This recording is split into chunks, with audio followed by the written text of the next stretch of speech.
Te amo, Deus, tua graça nunca falha, todos os dias.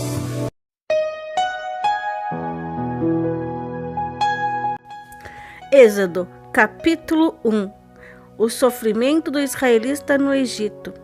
São esse o nome dos filhos de Jacó que foram com ele para o Egito, cada um com sua família: Ruben, Simeão, Levi, Judá, Issacar, Zebulun, Benjamim, Dan, Naphtali, Gade e Asser.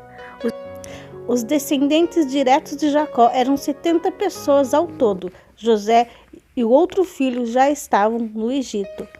Mais tarde, José e todos seus irmãos morreram, e também todos os outros daquela geração.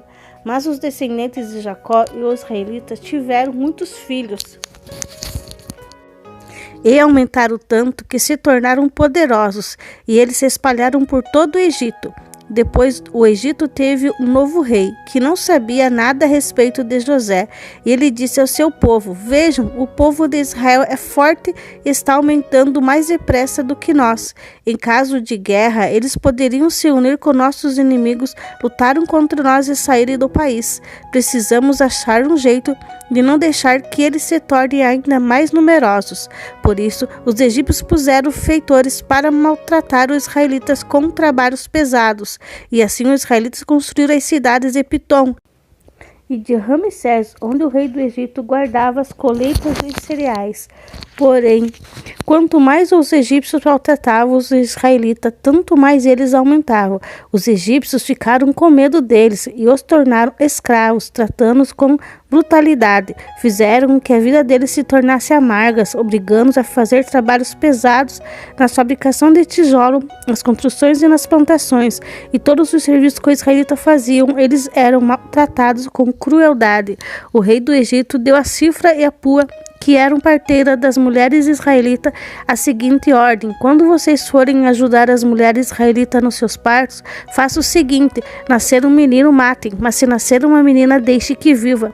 Porém, as parteiras temiam a Deus e não fizeram o que o rei do Egito havia mandado. Pelo contrário, deixaram que os meninos vivessem. Então o rei mandou chamar as parteiras e perguntaram: Por que vocês estão fazendo isso? Por que estão deixando que os meninos vivam? Elas responderam: É que as mulheres israelitas não são como as egípcias. Elas dão à luz com facilidade e as crianças nascem antes que a parteira chegue. As parteiras temiam a Deus e por isso que ele foi bom para elas e fez com que tivessem suas próprias famílias. E o povo de Israel aumentou e se tornou muito forte. Então o rei deu a seguinte ordem a todo o seu povo: Joguem no rio Nilo todos os meninos israelitas que nascerem, mas deixe que todas as meninas vivam.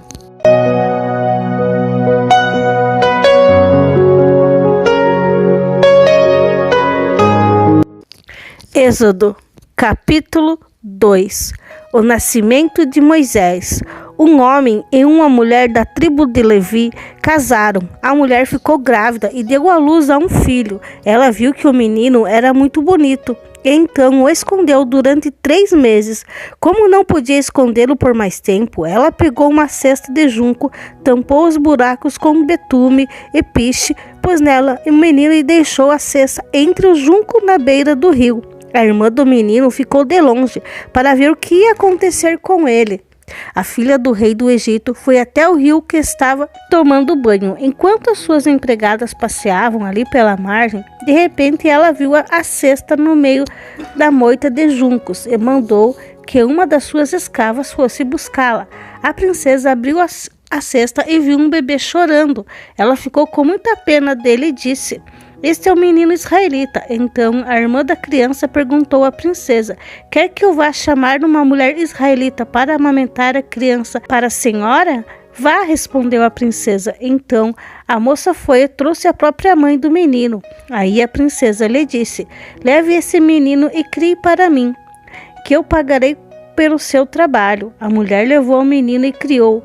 Quando ele já estava grande, ela o levou à filha do rei, que o adotou como filho. Ela pôs o nome dele de Moisés e disse: Eu tirei da água. Moisés foge do Egito. Moisés já era homem feito. Um dia ele saiu para visitar o seu povo e viu como os israelitas eram obrigados a fazer os trabalhos pesados. Viu também um egípcio batendo no israelita, um patrício seu. Moisés olhou para os lados e, vendo que não havia ninguém ali, matou o egípcio e escondeu o corpo na areia. No dia seguinte, voltou e viu os dois israelitas brigando. Então perguntou ao que maltratava o outro: por que você está batendo no seu patrício? O homem respondeu: quem pôs você como nosso chefe ou nosso juiz? Você está querendo me matar como matou o egípcio? Então Moisés ficou com medo e pensou: já descobriram o que eu fiz. Quando o rei do Egito souber que Moisés havia feito, quis matá-lo. Porém ele fugiu e foi morar na terra de Midian. Jetro, o sacerdote de Midian, tinha 7 filhas. Certo dia, quando Moisés estava sentado perto de um poço, elas vieram tirar água e encheram os bebedouros para dar de beber às ovelhas, as cabras de seu pai. Então chegaram alguns pastores e começaram a enxotar as moças dali. Porém Moisés se levantou e as defendeu e deu a água aos animais. Quando elas voltaram ao lugar onde seu pai estava, ele perguntou: por que vocês voltaram tão cedo hoje? Elas responderam: um egípcio nos defendeu dos pastores, tirou água para nós e ainda deu água para os nossos animais. E onde ele está? Perguntou Jetro. Por que vocês deixaram lá? Vão, chamo lá para que venha jantar com a gente. Depois Jetro convidou Moisés para ficar morando ali, e ele aceitou. Então Jetro lhe deu a sua filha Zípora em casamento. Quando ela teve um filho, Moisés pôs o nome dele de Gerson e disse: sou hóspede em terra estrangeira. Alguns anos depois, o rei do Egito morreu, mas os israelitas continuaram gemendo por causa da sua escravidão. Eles gritavam pedindo socorro, e os seus pedidos chegaram até Deus. Deus ouviu os gemidos dele e lembrou da aliança que havia feito com Abraão e com Isaque e com Jacó. Deus viu a escravidão do israelita e ficou preocupado com eles. Êxodo, capítulo 3. Deus fala com Moisés. Moisés cuidava das ovelhas das cabras de Jetro, seu sogro, o sacerdote de Midian. Um dia Moisés levou um rebanho para o outro lado do deserto e foi até o monte Sinai, o monte sagrado. Ali o anjo do Senhor apareceu, ele numa chama de fogo, no meio de um espinheiro. Moisés viu que o espinheiro estava em fogo, porém não se queimava. Então pensou: que coisa esquisita, por que será que o espinheiro não se queima? Vou chegar mais perto para ver. Quando o Senhor Deus viu que Moisés estava chegando mais perto para ver melhor, ele o chamou do meio do espinheiro e disse: Moisés, Moisés, estou aqui, respondeu Moisés. Deus disse: para aí, tira as sandálias, pois o lugar onde você está é um lugar sagrado. E Deus continuou: eu sou o Deus dos seus antepassados, o Deus de Abraão, o Deus de Isaque, o Deus de Jacó.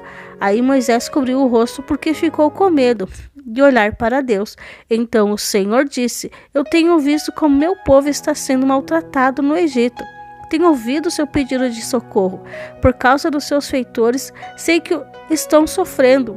Por isso decidi para libertá-lo do poder dos egípcios e para levá-los do Egito para uma terra grande e boa. É uma terra boa e rica, onde moram os cananeus, os heteus, os amoreus, perizeus, heveus e jebuseus. De fato, tenho ouvido o pedido de socorro do meu povo e tenho visto como os egípcios os maltratam.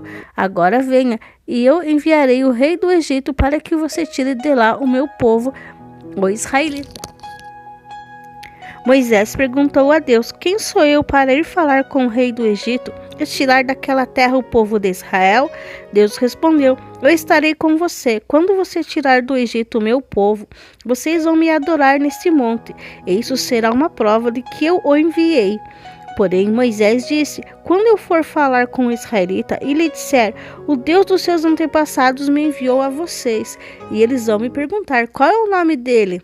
Aí o que eu digo? Deus disse: eu sou quem sou. E disse ainda: você dirá o seguinte: eu sou, me envio a vocês, o Senhor, o Deus dos seus antepassados, o Deus de Abraão, o Deus de Isaque, o Deus de Jacó, me enviou a vocês. Este é o seu nome para sempre. E assim ele será lembrado por vocês de todos os tempos. Depois Deus disse: vá, reúne os líderes do povo de Israel e diga que eu, o Senhor, o Deus dos seus antepassados, o Deus de Abraão, o Deus de Isaque, o Deus de Jacó, apareci a você e ordenei que lhe dissesse: tenho visto a situação e sei que os egípcios estão fazendo com vocês. Eu resolvi tirá-los do Egito, onde estão sendo maltratados. Eu vou levá-los para uma terra boa e rica, a terra dos cananeus, dos heteus, dos amorreus, dos perizeus, dos heveus e dos jebuseus.